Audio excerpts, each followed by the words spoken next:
पुन्हा एकदा या मुंबईच्या महानगरपालिकेमध्ये महायुतीची सत्ता आणून अंधेरा छटेगा, सूरज निकलेगा, कमल खिलेगा हे दाखवायचं। आम्ही कोणाला महापौर बनवण्याकरता या ठिकाणी ही लढाई लढत नाहीये। एखादा महापौर बनला नाही बनला याने काही फरक पडत नाही। आमची लढाई ही मुंबईकरांची लढाई आहे।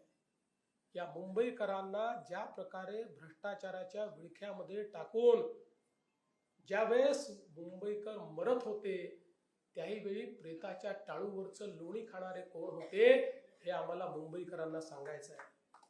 ज्यावेळी मुंबईकरांना मदतीची आवश्यकता होती त्यावेळी कोण लोक महालात बसले होते आणि कोणाचे लोक हे आम मुंबईकराला लुटत होते त्याचा पर्दाफाश करण्याकरता या निवडणुकीमध्ये आम्ही उतरलो। पारदर्शी प्रामाणिकतेतून मुंबईची महानगरपालिका चालली पाहिजे हा संकल्प घेऊन आम्ही या निवडणुकीमध्ये उतरलेलो आहोत।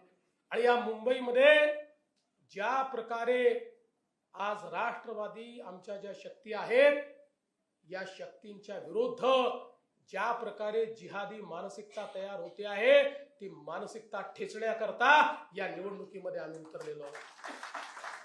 आणि म्हणून आपल्या सर्वांना माझी विनंती आहे, आज तर अटलजींना आदरांजली आपण देतोच आहोत, पण खरी आदरांजली अटलजींना ही 16 जानेवारीला आपल्याला द्यायची आहे। जेव्हा 16 जानेवारीला महायुतीचा भगवा हा या महानगरपालिकेवर फडकेल त्या दिवशी अटलजींना खरी श्रद्धांजली आम्ही देऊ।